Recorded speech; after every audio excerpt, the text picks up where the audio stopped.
nós vamos conversar sobre uma área que é muito complexa, que é a longanimidade, que é a paciência. E é claro, nós precisamos que o Espírito Santo nos ensine como viver isso, de que maneira nós podemos também cooperar para que Deus haja em nós e através de nós, gerando o fruto do Espírito. Para a gente retomar essa exposição, eu te convido aí comigo lá em Gálatas 5, 22 e 23, por favor.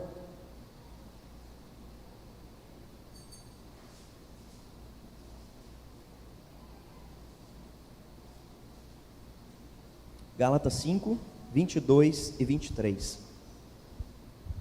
Lembrando, o apóstolo Paulo está falando aqui com os irmãos de Gálatas, e ele está falando que existem as obras carnais e o fruto do Espírito. As obras carnais é algo que você faz naturalmente, é uma obra, é natural, mas o fruto é algo que é produzido só por Deus, e aí ele vai expor os frutos, mas o fruto do Espírito é amor, alegria, paz, longanimidade, benignidade, bondade, fidelidade, mansidão, domínio próprio. Contra estas coisas não há lei. Eu vou ler agora na Nova Versão Internacional, que diz: mas o fruto do Espírito é amor, alegria, paz e paciência. Eu li na NVI porque longanimidade, às vezes você ouviu a expressão, falou: o que é isso? O que é ser longânimo? O que é longanimidade? Na tradução NVI vai trazer como a expressão paciência. E eu não sei se você lembra, mas nós dividimos aqui essas 9 virtudes em 3 áreas. As primeiras 3 virtudes, amor, paz e alegria, elas vão impactar a nossa relação com Deus. Agora nós começamos as segundas 3 virtudes aqui na sequência, que é paciência, amabilidade e bondade, ou benignidade e bondade, que são atitudes nossas para com o próximo. Elas são complexas porque agora você tem que demonstrar isso para com o outro. Uma coisa é você desenvolver essa relação com Deus. Agora, quando você tem que externalizar isso para quem você convive, para quem é difícil, para quem é pecador, para quem é falho, para quem pisa na bola, aqui chegou o grande momento que nós vamos ser colocados à prova, de externalizar o que nós estamos vivenciando com Deus. E o último trio de virtudes, que nós vamos continuar estudando também nos próximos domingos, não é? É fidelidade, mansidão e domínio próprio, ou seja, é para comigo mesmo. Eu preciso desenvolver a mansidão, autodomínio, que é o que a gente vai conversar nos próximos domingos, mas hoje nós vamos falar sobre frutificar a paciência de Jesus Cristo. Nós parecemos estar no limite da paciência. Já parou para prestar atenção? Nós estamos no limite da paciência, a todo momento. Eu fui no evento, que dia que foi, irmão? Sábado, sexta-feira, a gente teve um evento lá em Alfenas, estava um pastor de fora aí de Belo Horizonte, pastor Tcholi, e a gente ofereceu um café da manhã para pastores, e tinha um pastor sentado atrás de mim, e ele estava sentado atrás de mim, e quem me conhece, quem convive comigo, sabe que eu não paro, não é? Eu sou muito agitado, e eu estava sentado com a perna cruzada, e eu não sei se já ficou perto de mim, e já viu como é que é a minha perna, quando eu estou sentado, né? E o negócio estava assim, né? E eu tremendo a perna. E aí na hora que terminou, que foi para o coffee break, o pastor veio e me abraçou, falou: irmão, sinto que você está muito ansioso. O que está acontecendo? Você quer se abrir comigo, né? E aí eu falei: não, irmão, tá tudo bem, né? Eu tenho uma síndrome chamada síndrome da perna inquieta, por isso que ela não para mesmo, né? Minha perna fica agitada em qualquer ambiente. Mas nós parecemos em qualquer lugar, está no limite da nossa paciência. Não vê a hora da próxima etapa chegar. E aí tem alguns pontos aqui. Alguns são impacientes naturalmente, é da pessoa, do indivíduo. Já viu que fulano é impaciente? Tem gente que é dele. Agora tem gente também que é impaciente porque está cansado com relação ao outro. O outro deixa ele impaciente. Se o outro é devagar, se o outro é lento, começa a deixar ele impaciente, tira ele do sério. E aí nós estamos numa geração, você já viu a expressão? Eu prefiro bicho do que gente. É claro, bicho não é pecador, né? Bicho não fala com você, né? O bicho, você chama atenção, ele vai lá, esconde, fica quietinho, até que você começa a fazer carinho nele, ele volta para você. Agora, lidar com o ser humano é desafiador, porque ele pensa diferente, ele age diferente, ele tem ideias diferentes, é um desafio enorme, e existem várias situações que tiram a gente do sério todo dia. E aí, quando eu falar, não precisa dar cotovelada no seu cônjuge, nem do seu filho, tá bom? Provavelmente acontece isso na sua casa, sabe? Quando você chega lá no banheiro e a tampa do vaso está para cima. Ou quando todo mundo terminou de tomar banho e aquela toalha está jogada no sofá, aquela molhada, né? Ou está pendurado na cadeira. Ou quando você chega de manhã e alguém escovou o dente e deixou a tampinha aberta. E aí a pasta tudo seca lá naquele bico. Situações, de manhã você entra para orar 6h30, a internet tem o dia inteiro para travar, 6h30 começa a travar, e fica rodando, mas que isso, que negócio que é esse? Trava o dia inteiro, mas 6h30 da manhã não é a hora do pico, a hora do pico é 6 horas da tarde, a hora de ir para o culto, né? Está todo mundo em paz, até as 4 da tarde, se você vem no culto das 5h30, começa aquela correria a partir das 16 horas, é ou não é? Quem vai tomar banho? E aí começa todo mundo a correr. E aí quando vem um atraso, e aí quando um atrasa, já começa aquele negócio, você vai atrasar, é 5h30, olha a hora, e aí começa aquela correria, sabe, são situações simples, do dia a dia que vão tirando a gente, é aquele ronco daquele parente que parece um trator de noite, tem na sua casa ou não? Só na minha família, tem gente que você vai dormir na casa dele, parece que está com um trator lá, e aí você fala, meu Deus, que isso, não é? Quando você vai sair de carro aqui em Machado, você sai de carro em Machado, fulano dá seta para a direita e vira para a esquerda, você já viu isso? Você fala, que é isso? Eu estou na Índia, não é Machado não. É uns negócios assim, ou o fulano do nada, ele vê alguém na rua, ele para o carro, no meio de uma via, para parar, para conversar com alguém. Você fala, como é que pode um negócio desse? Percebe? São situações simples do dia a dia, que elas podem tirar você do sério, pode te tirar a paciência, pode te deixar nervoso. Você compra aquele bolo delicioso para tomar café, não te avisaram, o bolo era de ontem, na hora que você corta ele sai até grudando assim, você fala, não, e estava lindo lá na prateleira. Quem nunca passou por situação assim? Você nunca passou? Mas passa todo dia acontece isso na tua vida, na minha vida. A questão, sabe qual é? Como é que você reage? Aqui está o detalhe, todo dia nós vamos ser postos à prova, o nosso limite da nossa paciência vai ser levado ao limite todo dia. A questão é como é que nós vamos reagir. Cada um conhece as irritações, como essas que eu acabei de citar aqui. A recomendação bíblica, sabe qual é? A recomendação bíblica é muito clara: irai-vos e não pequeis. Não se ponha o sol sobre a vossa ira, e nem deis lugar ao diabo. E aí tem crente que fica até aliviado agora, fala, que delícia, a Bíblia fala irai-vos, então eu posso ficar. Não, só que você tem que continuar lendo o versículo, tá bom? Irai-vos e não pequeis. Vai vir a indignação, mas não deixa ela virar pecado, não. Vai vir, sabe, aquela indignação, mas quem que deixou essa toalha jogada aqui? Quem é esse fulano que deu seta para um lado e virou para o outro? A indignação vem, mas não deixa ela te levar a pecar. E o versículo continua a ponto de dizer o seguinte: não deis lugar ao diabo. Olha como é que o texto é forte. Uma ira descontrolada dá lugar a quem? Ao inimigo, para ele vir e te tentar fazer coisas erradas. Olha o que a Bíblia está chamando a atenção. Toma cuidado, porque a ira prolongada, o que é a ira prolongada? É você ficar matutando, se alguém fez alguma coisa que te deixou desconfortável. A ira prolongada é aquela que você não libera perdão, você fica ali, não, mas fulano fez isso, e aí o negócio vira, o que está virando hoje em dia. Eu estava assistindo ontem, eu não sei se você viu, no jornal, não lembro qual cidade que foi, uma pessoa lá acabou buzinando para uma outra no trânsito, fulano seguiu ele, pararam ali na frente, o sujeito sacou uma arma, matou a outra pessoa. Gente, está entendendo o limite? A ira que não foi tratado, o sujeito conseguiu o outro no carro, a ponto de ir atrás do outro, para matar o outro, por causa de um desentendimento, de uma seta, aonde para ou não para. Ou seja, a ira prolongada, ela dá lugar ao inimigo, que leva a fazer coisas, que a gente fala, meu Deus, o que está acontecendo com esse povo? Por quê? Porque as pessoas não têm tratado essa área em suas vidas, têm deixado que a ira se torne uma coisa comum e dão vazão ao pecado, e dão vazão ao diabo. Nós precisamos, quando a ira vier, não pecar em nome de Jesus. Ela vai vir, todo dia provavelmente você vai ter situações que vão te levar a sentir indignação, mas que Deus nos ajude em nome de Jesus a não dar vazão ao pecado, que Deus nos ajude a, em nome de Jesus também, não dar lugar ao diabo, para ele vir, sabe, atacar a gente na nossa vida. Como é a longanimidade? Como é que nós podemos desenvolver isso? Como que se manifesta na vida de um cristão? Eu queria expor aqui alguns pontos que eu considero ser fundamentais para a gente entender acerca do que Paulo está falando dessa paciência. Primeiro, a paciência que vem de Deus, ela se manifesta em nossos relacionamentos pessoais. Preste atenção, eu quero deixar isso bem frisado aqui. A paciência que vai vir de Deus, sabe essa paciência que Deus quer dar e colocar em mim e você como um fruto do Espírito? ela em primeiro lugar se manifesta nos relacionamentos. Não é o sujeito que tem cara de paciente, porque tem gente que tem cara de paciente, mas não é paciente. Já conviveu com gente assim?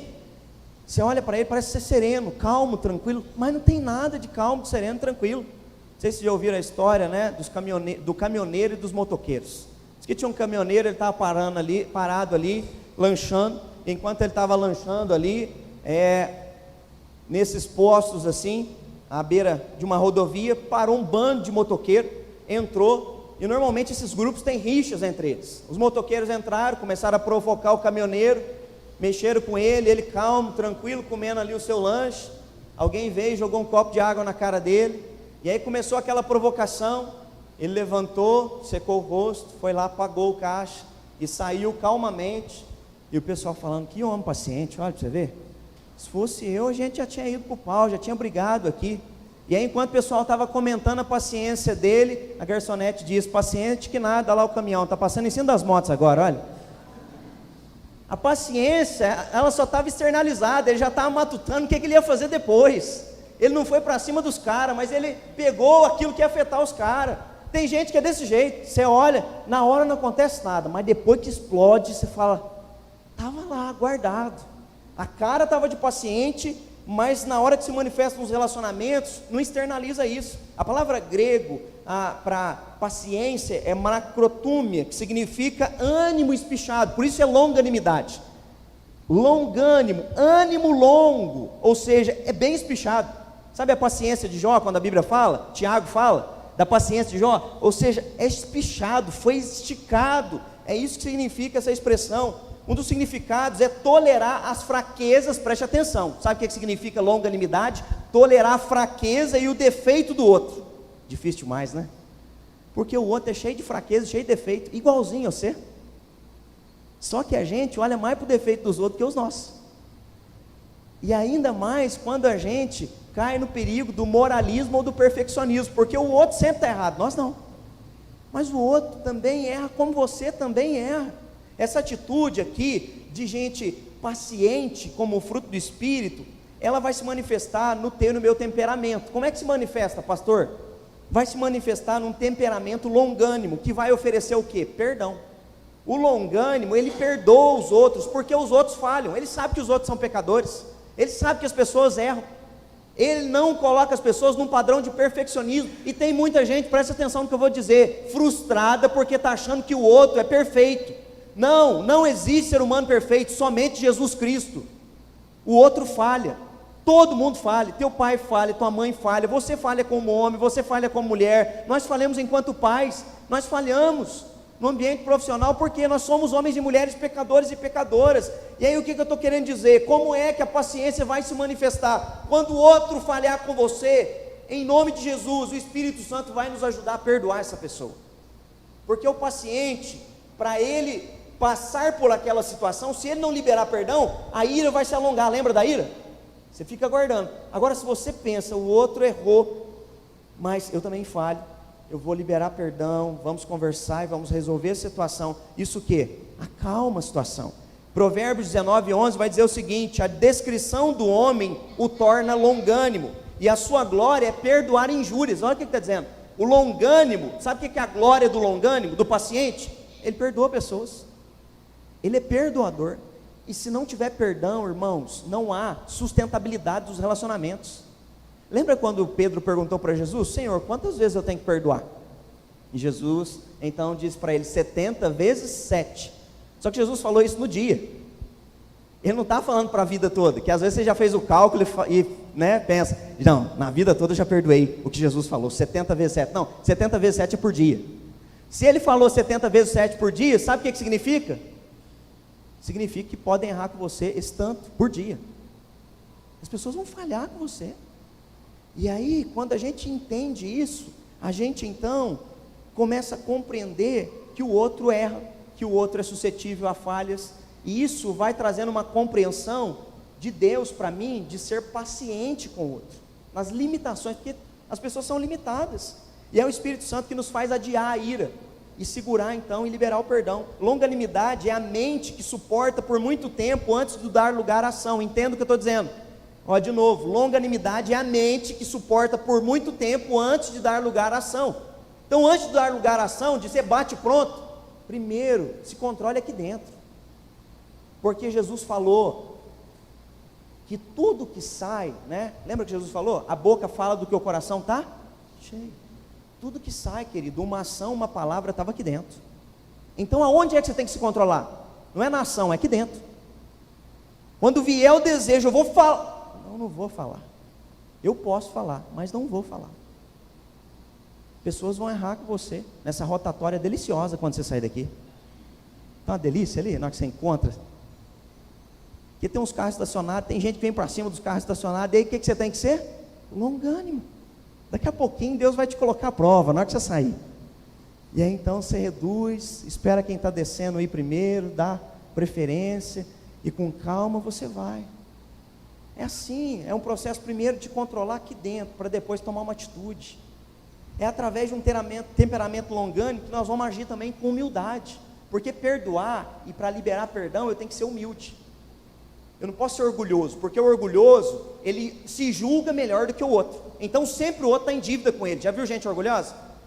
Eu falei que fulano ia agir assim. Já conversou com gente assim? Você vai compartilhar alguma coisa da vida sua, da sua vida com ela, e a pessoa fica falando, mas você toma cuidado que vai acontecer isso. E aí quando alguma coisa sai de errado na sua vida, fulano julga você como se fosse um juiz. Eu te avisei que ia acontecer, eu não falei para você? E aí eu quero só te lembrar de uma passagem que Jesus nos ensinou para a gente desenvolver paciência com o outro, quando o outro falhar. Sabe o que Jesus nos ensinou? Queridos, antes de quererem tirar o cisco do olho dos outros, primeiro retirem a trave que está no olho de vocês. Antes de querer tirar o cisquinho do olho do outro, primeiro olha para a tua vida, arranca a trave de dentro do teu olho. E aí Jesus fala assim, ó, quando você retirar a trave do teu olho, aí você vai ajudar o teu irmão a tirar o cisco do olho dele. Então o que Jesus está ensinando? Humildade. Antes de querer ser juiz da vida dos outros, cuida da sua vida, seja humilde. Sabe por quê? Porque você também peca. E aí você fica preocupado, Deus, em nome de Jesus, trata a minha vida, antes de querer criticar, falar mal, fofocar da vida dos outros. Senhor, eu clamo ao Senhor, me ajude a ser uma pessoa melhor. A humildade começa a habitar em nós. Efésios 4, de 1 a 2, digo, rogo-vos, eu prisioneiro no Senhor, que andeis de modo digno da vocação que foste chamados, com toda humildade e mansidão. Olha o que Paulo está dizendo, vocês foram chamados em Cristo Jesus, e o chamado de vocês é para andar em humildade. Nós não somos melhor do que ninguém. Quando o Espírito Santo age em nós, a gente deixa de ser o centro, e a gente passa a respeitar o outro.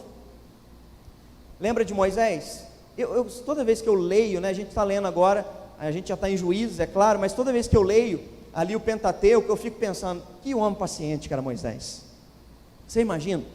Deus chama ele, fala assim, vai lá no Egito, para libertar o meu povo, e ele vai, e quando ele chega lá, normalmente a gente tem um conceito de que Moisés está tirando ali umas 200 pessoas, umas 300, não, Moisés está tirando 1 milhão de pessoas.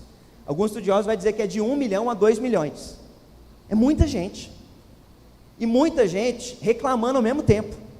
Quando eles já viram as 10 pragas do Egito, Deus já fez grandes coisas para libertar eles, agora estão diante do mar, o povo já começa a reclamar, Moisés, o Senhor trouxe aqui para a gente para morrer nesse lugar, melhor fosse a gente ficar no Egito como escravo. Começam a reclamar, Moisés ora, Deus fala, bate o cajado, o mar vai se abrir, ele bate, o mar abre, ele atravessa. O povo chega do lado de lá cantando louvor, lembra? Todo mundo começa a compor hino, cântico de adoração, celebrando a Deus, beleza, passa alguns dias, o pessoal já está apavorado de novo.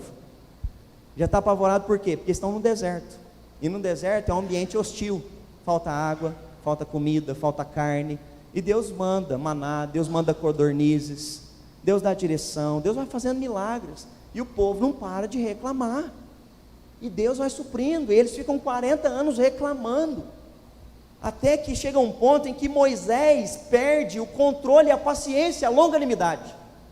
Deus manda ele falar com a pedra, ele além de falar, ele vai lá, bate na pedra, e chama a atenção do povo, ele começa a corrigir o povo, e aí quando ele termina de fazer o que ele tinha que fazer, Deus fala assim, Moisés, você não vai entrar em Canaã. Você imagina isso? O homem estava paciente até agora, mas agora ele perdeu o controle, ficou nervoso, e a ira fez com que ele perdesse o propósito, perdesse o objetivo. É através de um temperamento longânimo que nós vamos alicerçando nossos relacionamentos. Provérbios 15, 18 diz assim, ó, o homem iracundo suscita contendas, presta atenção, o homem com raiva, vive com contenda com todo mundo. Ah, não estou falando com o ciclano, não estou falando com o beltrano, não estou falando com... Esses dias uma pessoa veio falar isso comigo. Não, pastor, gente é difícil. E aí começou a falar, que não falava com o ciclano, com o beltrano, com o fulano. E aí quando ele falou que não falava com 3 pessoas, eu falei assim, você acha que o problema está em quem? No fulano, no seu cano, no beltrano? Não, está em você. Porque você não perdoa, você não é humilde, você não mantém relacionamentos. O problema está com você. Porque alguém que é longânimo, sabe o que um longânimo transparece? Ele é ótimo de relacionamento. Ele convive com pessoas, ele está perto de pessoas, ele anda com pessoas. Um longânimo é paciente com gente, porque sabe que gente é falha, mas ele quer ajudar essas pessoas a serem homens e mulheres melhores. Ele vai orar por elas, ele vai estar junto com elas. O longânimo é assim, o longânimo não desiste, o longânimo está junto. As pessoas, não é, sempre estão com gatilho na ira. Nós precisamos desarmar e entender que do lado de lá tem um ser humano pecador, mas que Deus nos dê força, em nome de Jesus, de ajudar aquela pessoa. Porque quando isso muda na mente, querido, muda as nossas ações e o nosso comportamento. Segundo, a paciência de Deus se manifesta diante das circunstâncias adversas da vida. Além de a paciência se manifestar em relacionamento, sabe quando que a paciência vai se manifestar? Quando a vida estiver te colocando em adversidade. E ela vai te colocar diariamente. Diariamente vai vir adversidade. Se não é alguém gerando problema, tem adversidade gerando problema. É a crise econômica, é a pandemia, é a crise política, direto tem alguma adversidade acontecendo, não só no ambiente social, mas no teu ambiente familiar, questão de saúde. Além da paciência relacional, tem um pastor chamado William Barclay, ele vai dizer o seguinte: a paciência se dá também diante das circunstâncias complicadas da vida, e a vida vai trazer circunstâncias complicadas para nós. Ninguém passa pela vida sem certa medida de sofrimento, todos nós vamos sofrer.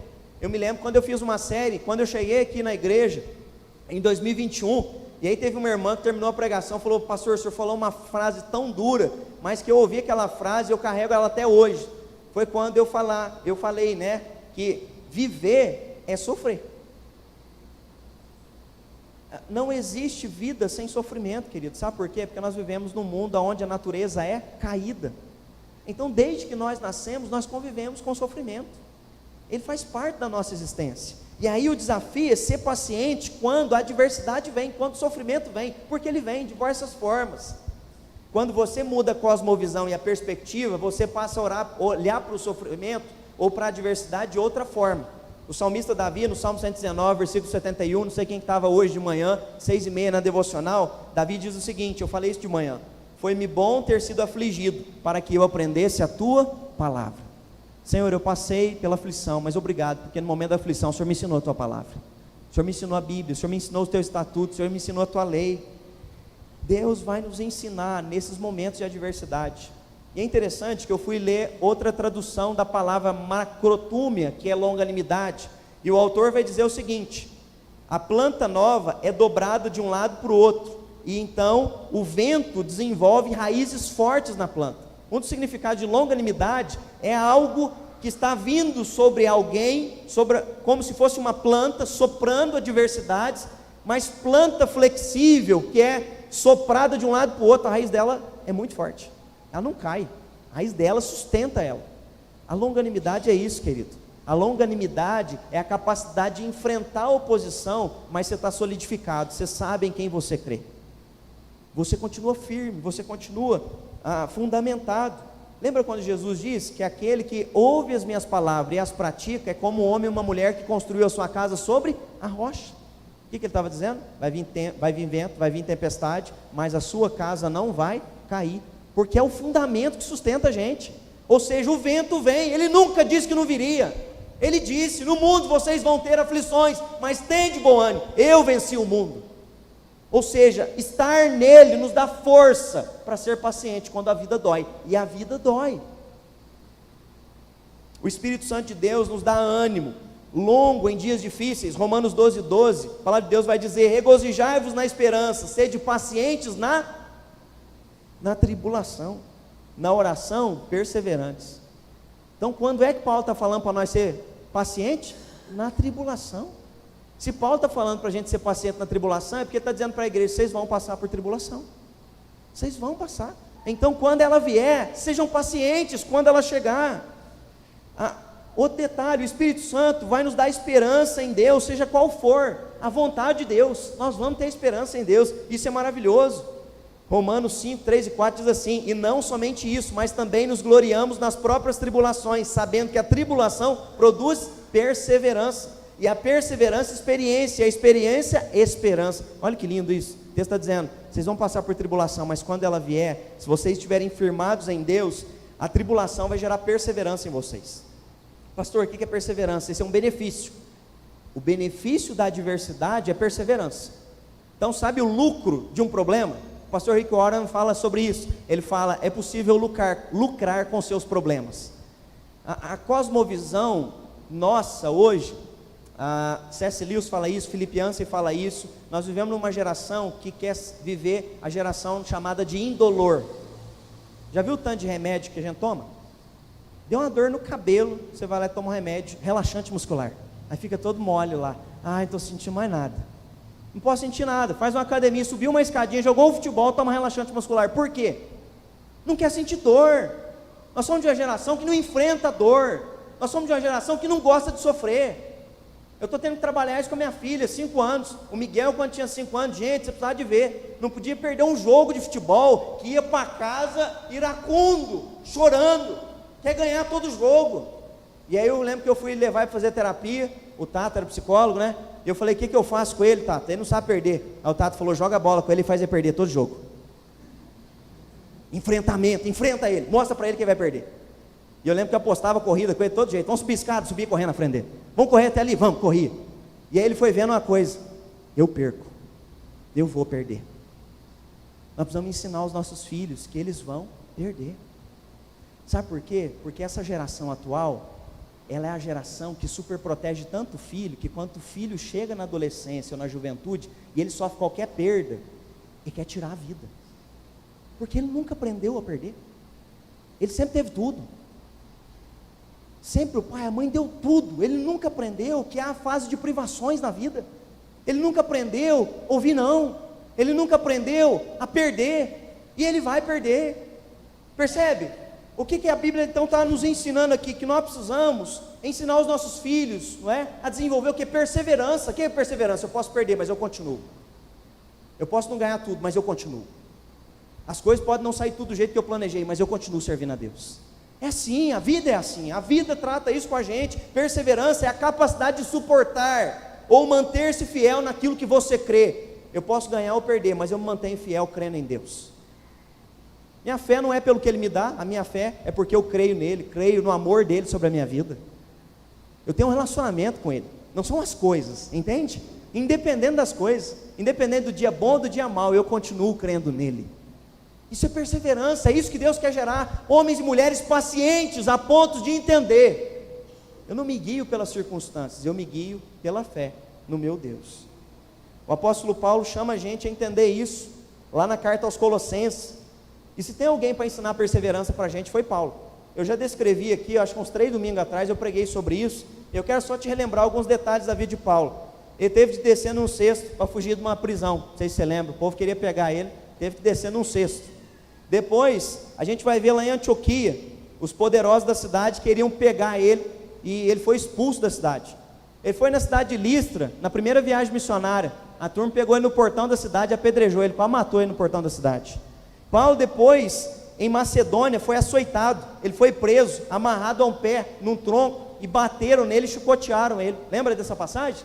Se você continuar, você vai ver que Paulo foi perseguido por judeus lá na cidade de Tessalônica. Depois ele foi pregar contra os deuses falsos de Éfeso, e lá ele entrou numa confusão no meio da cidade. O apóstolo Paulo também em Jerusalém foi acusado injustamente, foi levado à prisão, ficou 2 anos em Cesareia, depois de 2 anos foi levado para Roma, o navio naufragou, aquela história toda que eu já contei aqui, caiu lá em Malta, a cobra vem, pica só ele, depois vai para Roma, fica 2 anos esperando, e tudo isso acontece com ele. E o que é que ele escreve em Filipenses capítulo 3, versículo 14, que a gente ama? Eu tudo posso naquele que me fortalece. O que ele está dizendo? Eu sou perseverante, eu posso tudo, eu sou com Ele e Ele me fortalece em tudo, tudo posso passar, eu posso passar por tudo, porque Ele me dá força, é isso que o texto está dizendo. Não é eu tudo posso no sentido Ele me fortalece, o que eu quiser eu vou ter, porque Ele vai me dar força, não é isso. Ele está dizendo, eu tudo posso passar, porque Ele vai me dar força para passar. Quando a cobra me pica, quando o navio naufraga, quando me chicoteiam, quando me apedrejam na porta da cidade, eu tudo posso, porque Ele me fortalece. Depois ele vai escrever a última carta dele, e aí a segunda prisão dele em Roma, ele vai ser decapitado por Nero, no ano 64 depois de Cristo. Ele escreve a última carta dele a Timóteo, e na segunda carta a Timóteo, eu não sei se você se lembra o que ele declara para Timóteo, porque esse Timóteo era um jovem pastor, provavelmente Timóteo estava ansioso, preocupado, o que será que vai dar o julgamento? E o apóstolo Paulo escreve para ele dizendo assim, eu sei em quem tenho crido. Filho, calma teu coração, se chegou a minha hora, Deus vai me levar, porque eu sei em quem tenho crido. Isso daqui não está me botando medo não. Perseverança, querido. Paciência gera perseverança. E perseverança, ela vai contribuir para nos levar ao quê? A desenvolver maturidade. E aí você adquire o quê? Sabedoria. Provérbios 14, 29 diz o seguinte, o longânimo é grande em entendimento. Sabe o paciente? Ele é bom na sabedoria, no entendimento, na compreensão. Ele pensa antes de agir. Ele é sábio. E aí o que Deus quer gerar comigo e com você não é apenas conhecimento teórico. Tem coisas que você sabe na teoria, e sabe o que vai acontecer? Deus vai te colocar à prova, para você sair da teoria e viver a prática. Porque a vida é assim que funciona. Quando é que o cristão é posto à prova? Quando vem a aprovação. É aí então que nós vamos ver se nós vivemos o que nós pregamos ou não. Chegou a hora, chegou o grande dia. Sabe aquele dia que o professor marca a prova e as crianças ficam tudo apavoradas? Você precisa de ver minha filha, que alegria, ela está no primeiro ano, e as provas dela começam no final de abril, faz 2 meses que nós estamos orando por essa prova. Deus abençoe minhas provas, que alegria, né? Primeiro amor, porque nunca teve prova ainda, até ela começar a ter prova. Quando ela tiver a primeira prova, tem certeza que ela vai começar a olhar para a prova de outra maneira. Ela está orando para a prova com a paixão, ela não sabe o que é prova, até ela ter. A prova é colocar você diante de tudo aquilo que foi te ensinado. E aí, você consegue? Sabe responder? Tudo que eu expliquei para você, a aprovação vem diante de todo o ensinamento bíblico que Deus tem te dado. Chegou a hora. E aí, você sabe viver? Você sabe passar por isso daqui? Esse é o desafio, a gente se tornar sábio.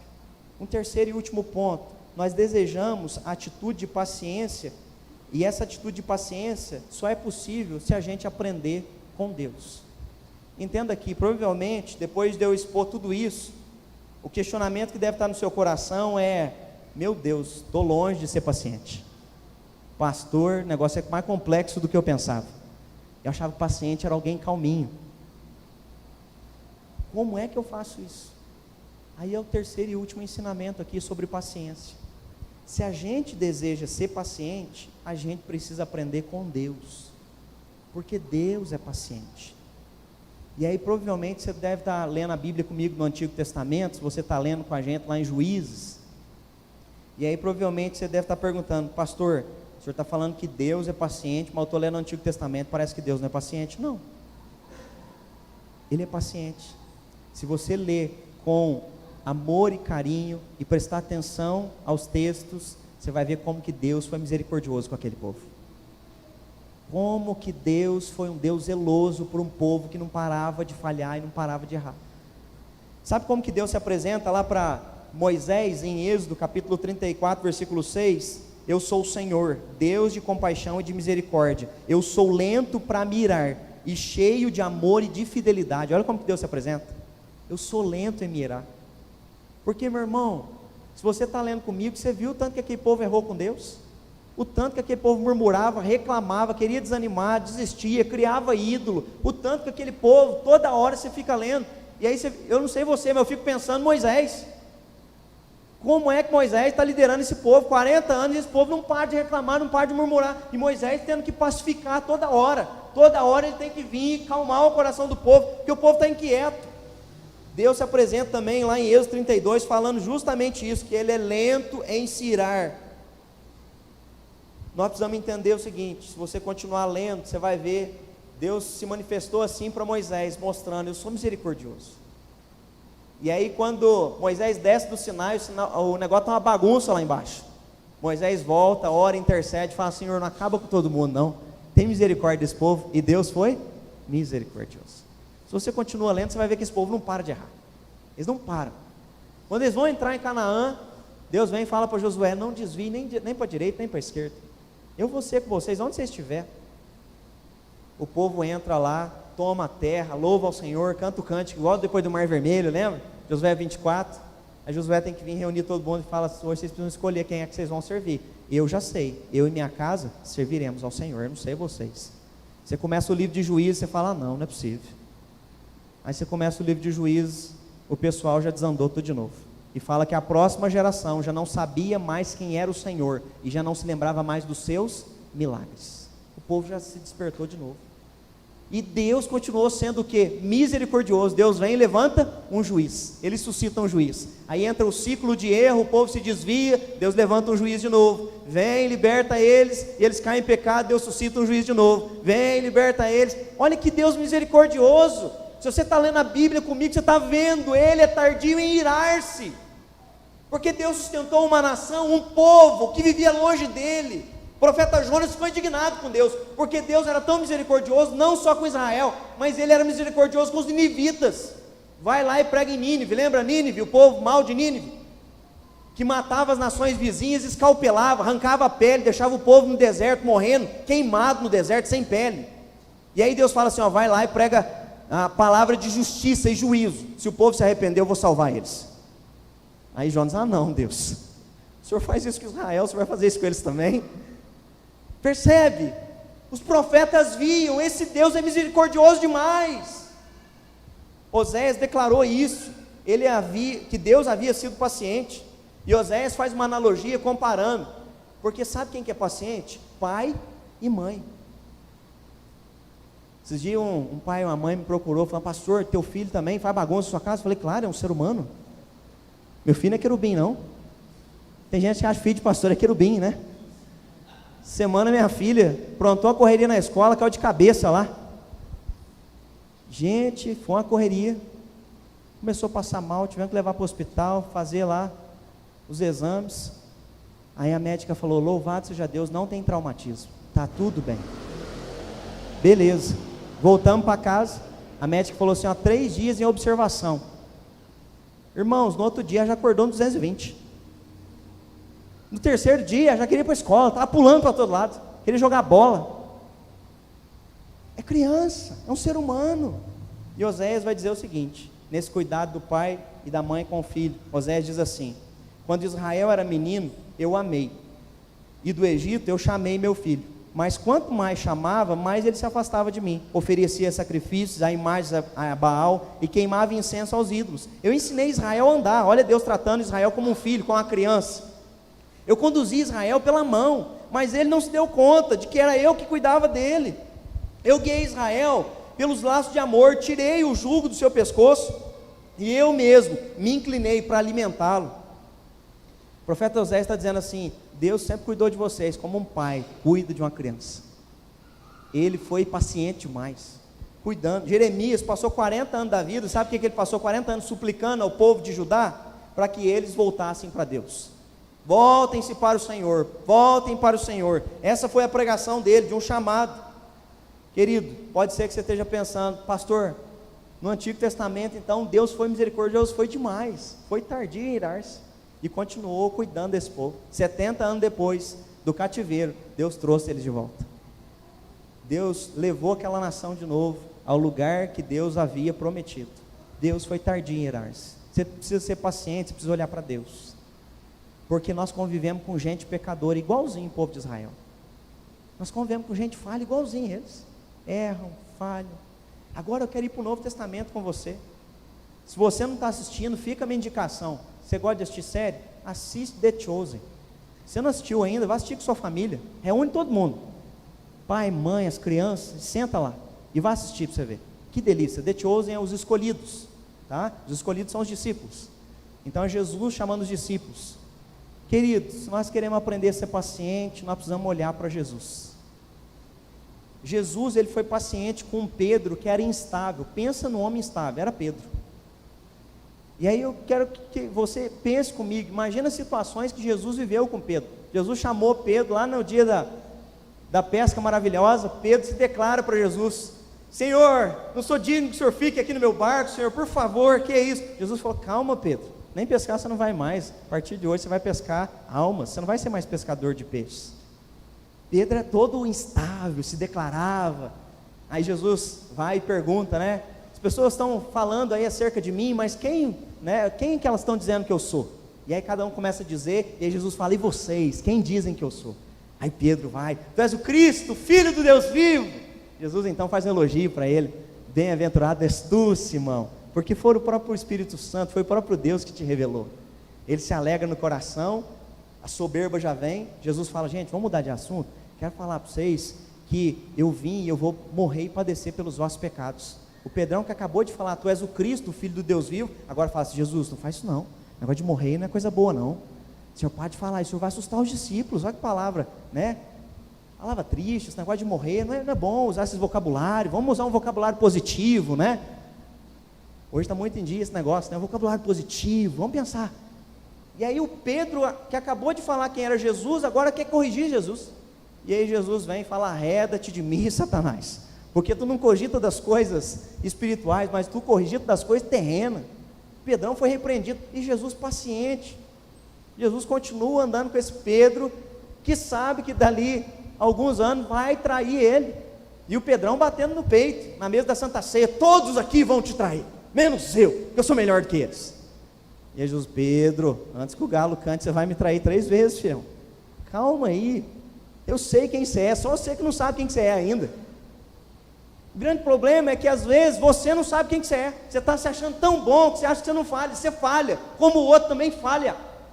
E Jesus foi paciente com Pedro, louvado seja Deus, tão paciente, que depois que de fato aconteceu, ele traiu 3 vezes Jesus. Jesus, quando ressuscita, vai lá na casa onde eles estão. Eu fico imaginando, Jesus entrou na casa, né, e anunciou Shalom. Você imagina Pedro, bateu no peito na mesa da Santa Ceia, dizendo que não ia trair. Imagina a hora que Jesus aparece dentro da casa. Gente, ele foi para a ponta da mesa. Se Jesus sentava de um lado, ele sentava do outro. Depois ele quis ir pescar, está frustrado, está desanimado, e Jesus vai atrás dele. A turma come peixinho, Jesus faz um churrasquinho de peixe ali para a turma. Quando termina o churrasquinho, Jesus sai para conversar com Pedro e fala, Pedro, tu me amas? Pedro, tu me amas? Pedro, tu me amas? 3 vezes, voltou, não é? Aquela situação, e aí Jesus fala, se você me ama, cuida das minhas ovelhas. Olha Jesus sendo paciente, irmão. Jesus foi paciente com Tomé, você imagina isso? Um homem anda 3 anos com Jesus, vê Jesus fazer milagre, ressuscita morto, vê Jesus curar cego, levantar o coxo, o paralítico toma a maca, coloca debaixo do braço e sai andando. Jesus ressuscita, Jesus entrou na casa, Tomé está sentado lá, e aí ele fala, mas é o senhor mesmo? Rapaz, você andou 3 anos comigo, esse sou eu falando, não é Jesus não, tá? Você andou 3 anos comigo, não, Jesus não fez nada disso. Sabe por quê? Porque Jesus é paciente. Tomé, quer tocar aqui, filho? Eu te ajudo. É dúvida que você tem? Então vem cá, toca nas minhas chagas. Jesus era paciente. Nós precisamos ser pacientes com as pessoas. Elas vão ter dúvida, elas vão falhar, elas vão errar. Nós precisamos, como Jesus, ser paciente com um povo que é nervoso. Você trabalha com gente nervoso? Você trabalha com gente que é tão proativo que ele quer queimar os outros, porque ele não tem paciência para ver as pessoas amadurecer? Tem gente que é assim. Pastor, mas você vai para o plano para liderar a célula? Pastor, mas não está pronta não, pastor. Não, pastor. Tem gente que é apavorado. Tem gente que é igual o Tiago e João. Pastor, mas aquele povo ali, né? Vamos orar para Deus mandar fogo do céu, queimar aquele povo. E Jesus, calma, eu não vim para julgar, eu vim para salvar. Jesus é paciente com cada discípulo, porque cada um deles tinha um processo que demandava de Jesus ser paciente. Jesus foi paciente com Filipe. Lembra daquela passagem da multiplicação dos pães e dos peixes? Não sei se você lembra. Quando procuram Jesus, Senhor, acabou aqui, não tem comida pessoal. Aí, quando chegam para Jesus, Filipe, ele era a parte que tomava conta do scout de Jesus, né? Da logística financeira ali. Judas guardava o dinheiro, mas quem calculava os negócios era Filipe. Aí Filipe começa a calcular na calculadorinha dele lá, né? E aí ele calcula e fala assim, Senhor, o dinheiro que nós temos aqui não dá para comprar bolo para todo mundo não. Eu já fui ali na padaria da esquina, o negócio está caro lá, né? Melhor só mandar esse povo embora, porque nós não temos condição de de dar ajuda para esse povo, não. Filipe é tão sistemático que ele pensa, né, no custo-benefício. Senhor, acho que é melhor às vezes até nós calcular para quando for pregar para uns 50, porque aí nós conseguimos manter. Mas, Senhor, 5 mil, o negócio está demais. E aí Jesus vem e fala assim: o que é que tem aí? Manda pegar com o pessoal o que tem e traz para mim. Jesus vai, ora e faz um milagre. Sabe o que Jesus estava ensinando? Filipe, confia, filho, eu que estou na frente do negócio, não é você não. Calma, por que você está ansioso? Por que você está impaciente? Por que você está inquieto com essa semana que vai acontecer? Eu vou cuidar da sua vida? Por que você está preocupado com o seu serviço? Por que você está preocupado lá com a sua casa? Por que você está preocupado com a sua saúde? Por que você está preocupado com todas as coisas? Porque a tua vida está nas minhas mãos. Era isso que Jesus estava mostrando para Filipe. Calma, rapaz, sou eu aqui. Jesus foi paciente com aquele rapaz sistemático, inquieto. Jesus foi paciente, irmãos. Aqui eu vou entrar no aspecto mais difícil, mais complexo de todos, com Judas. Porque Pedro foi restaurado, mas Judas não. Judas, ele se perdeu. Irmãos, Jesus sabia disso desde o início. E se você ler João capítulo 13, sabe o que a Bíblia declara? E Jesus, tendo-os amado, amou-os até o fim. Lembra quando Judas vem lá no Getsêmani? E quando Judas vem no Getsêmani para marcar quem era o Messias, ele combinou com os soldados que ele ia dar um beijo em Jesus. Se fosse algum de nós nessa geração inquieta, ia tirar o rosto. Fala, sai para lá, X9. Não, Jesus fica parado, Judas o beija, Jesus o abraça, e aí os soldados vêm para prendê-lo. Ele sabia de tudo, ele não foi pego de surpresa. Ele sabia que do lado de lá tinha um ser humano pecador, e ele já tinha liberado perdão antes do erro do outro. Jesus estava em paz consigo mesmo, ele veio para esse propósito. Pedro não entende, Pedro fica tão nervoso que tira a espada, corta a orelha do soldado e fala, vamos para cima, começa a brigar. Jesus põe a mão na espada, baixa e fala, filho, se eu quisesse eu pedia para os anjos virem aqui, eu sou Deus, não preciso de espada não, baixa daí, eu vim para esse propósito. Paciência na hora que está tudo o contrário, porque Deus está no controle de todas as coisas. Ele vai para a cruz, e na cruz estão cuspindo na cara deles, zombando deles, você não é filho do rei? Então desce daí. E da cruz ele diz, pai, perdoa-lhes, porque eles não sabem o que fazem. Ele sabe quem ele é. Ele não precisa da aprovação dos outros para saber quem ele é. Ele sabe que ele é o Filho de Deus, que ele veio tirar o pecado desse mundo. Ele sabe que ele é o Cordeiro de Deus. Ele sabe, e isso faz com que ele fique paciente. Nós precisamos lembrar quem que nós somos. Sabe quem que nós somos? Nós somos homens e mulheres, comprados pelo sangue do Cordeiro. Nós somos filhos e filhas de Deus. Quero chamar o louvor à frente. Nós por nós mesmos, nós não vamos conseguir viver tudo isso. Não é esforço próprio. Tudo que eu falei aqui, só tem um jeito, pelo poder do Espírito Santo de Deus. Tudo isso é vivido, é praticável, é entendível. Deu para você entender tudo que eu falei? Não é entendível? E é possível também colocar as ações em prática. Porque o caráter de Jesus, preste atenção no que eu vou dizer agora, o caráter de Jesus não é só um ideal, o caráter de Jesus é real. Eu vou repetir, o caráter de Jesus não é só um ideal de vida, eu acredito, o caráter de Jesus é real, é possível viver Jesus, é possível viver o Evangelho, e nós não queremos apenas contemplar o caráter de Cristo. Eu não sei você, eu não quero só saber que Jesus era paciente, eu quero ser paciente como Jesus era.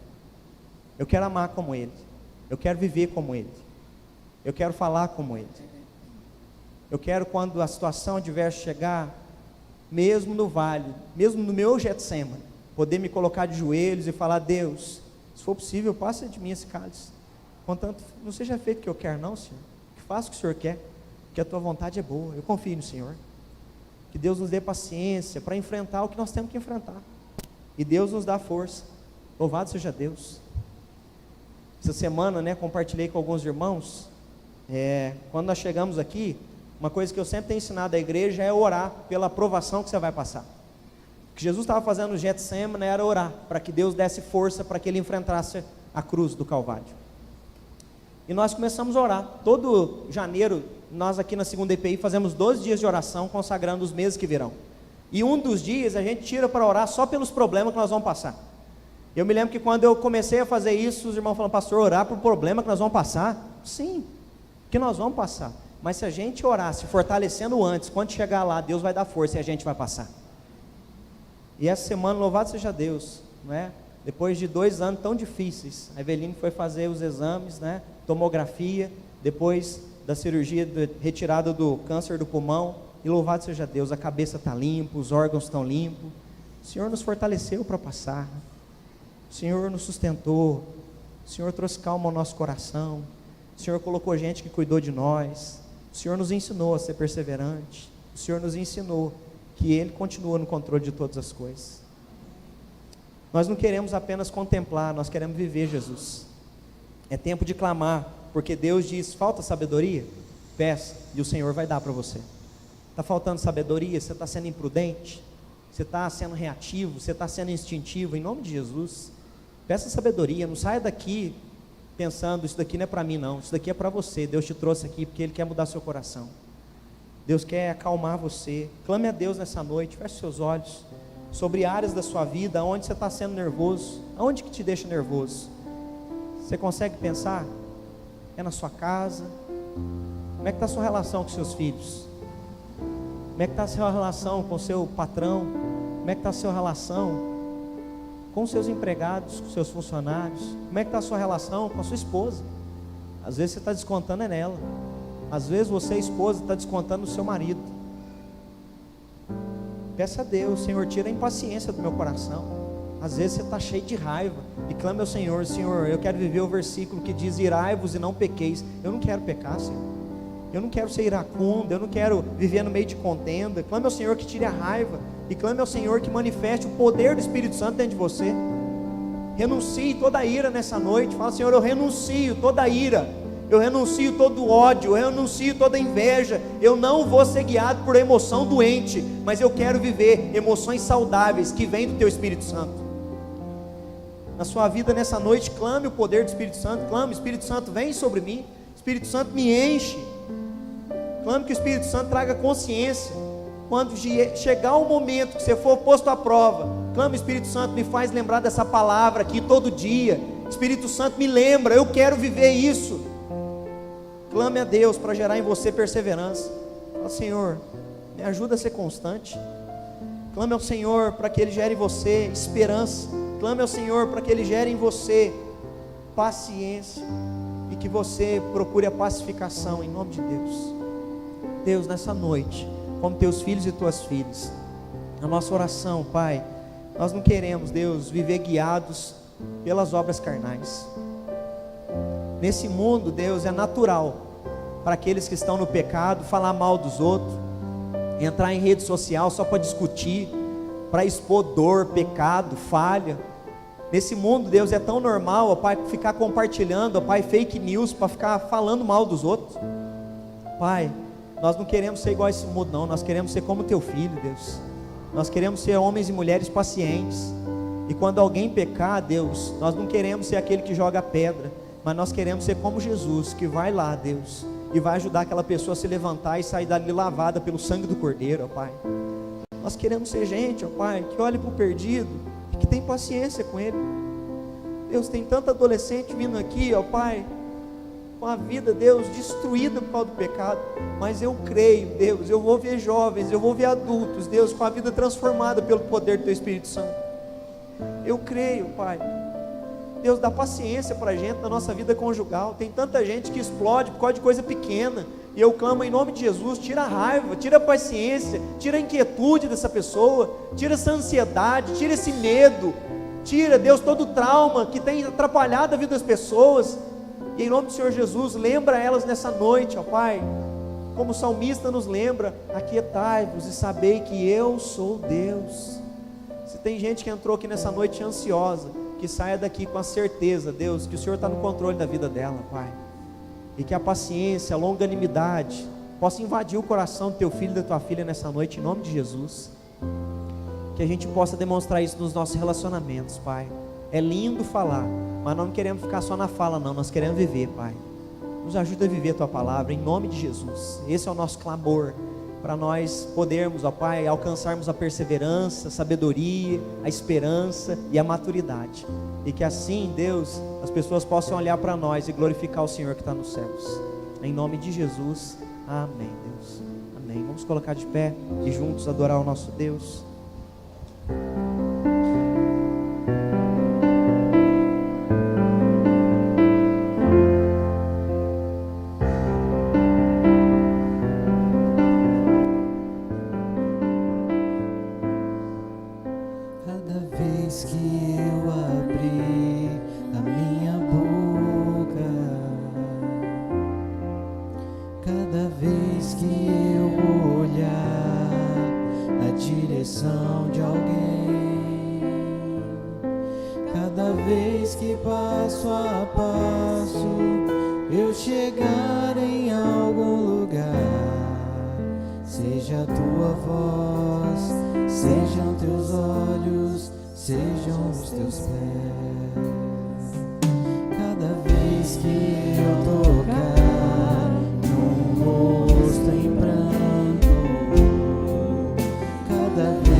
Deus, o nosso querer é viver como Teu Filho, Pai. O nosso querer é que Teu Filho cresça cada vez mais dentro de nós e que nós possamos diminuir nossas vontades, nossos desejos. Nós queremos, ó Pai, poder chegar um momento, como Paulo declarou, já não sou eu mais que vive, mas é Cristo que vive em mim. Senhor, nós clamamos que o Senhor possa, Deus, trazer o Teu querer para a nossa mente, que Teu Espírito Santo tenha total liberdade, Deus, de nos guiar, de nos ministrar, de nos orientar, de nos corrigir durante essa semana. Senhor, nós queremos renunciar às nossas vontades, para viver a Tua vontade, para viver o Teu querer. Nós clamamos, Espírito Santo, transborda dentro de nós, a ponto, Deus, de que o transbordar do Senhor se manifeste em ações, se manifeste na conduta, se manifeste no falar. Que a nossa intimidade, a nossa busca, Deus, não seja externa, não seja a estética de um jejum, mas seja, Deus, um comportamento transformado, redimido e vivido em conformidade com a Tua palavra, Pai. Esse é o nosso clamor. Leva-nos, Deus, debaixo da Tua paz agora, e leva-nos, Deus, em nome de Jesus também, Deus, nos orientando, nos instruindo, ministrando ao nosso coração. O culto acaba, mas Teu Espírito Santo continua falando conosco, ó Pai. Deus, nós clamamos que seja uma semana extraordinária, Deus, uma semana do Senhor, Deus, nos levar a um nível de intimidade, consagração ainda maior do que nós já experimentamos nesses últimos 14 dias. Eu sei que tem mais, ó Pai, e nós clamamos por isso. Deus, quebra paradigmas, quebra, Deus, questões e barreiras que têm nos impedido, porque nós queremos mais do Senhor, ó Pai. Deus, abençoa a nossa casa, abençoa os nossos relacionamentos familiares, abençoa, Deus, o casamento do meu irmão, da minha irmã, abençoa, Deus, a criação dos seus filhos, abençoa aquele que já tem netos. Senhor, nós consagramos a nossa casa ao Senhor, porque o primeiro local onde nós queremos ver o fruto do Espírito é dentro da nossa casa. É lá que nós precisamos ser amorosos, Deus, é lá que nós precisamos viver, ó Pai, com amabilidade, é lá que nós precisamos viver de maneira paciente, é lá, ó Pai, que nós liberamos perdão, recomeçamos, ensinamos de novo e retomamos para viver a Tua vontade, Senhor. Guarda-nos, ó Pai, acampa os Teus anjos ao nosso redor, que a bênção do Deus Pai, o Todo-Poderoso, que a bênção de Jesus Cristo, o dono e redentor da igreja, e que as orientações e as intercessões do Espírito Santo de Deus sejam hoje para todo sempre, sobre cada filho e filha de Deus aqui presentes, espalhados pela face da terra, que assim seja. Amém e amém. Deus te abençoe em nome de Jesus. Você tenha uma ótima semana, vá na paz do Senhor.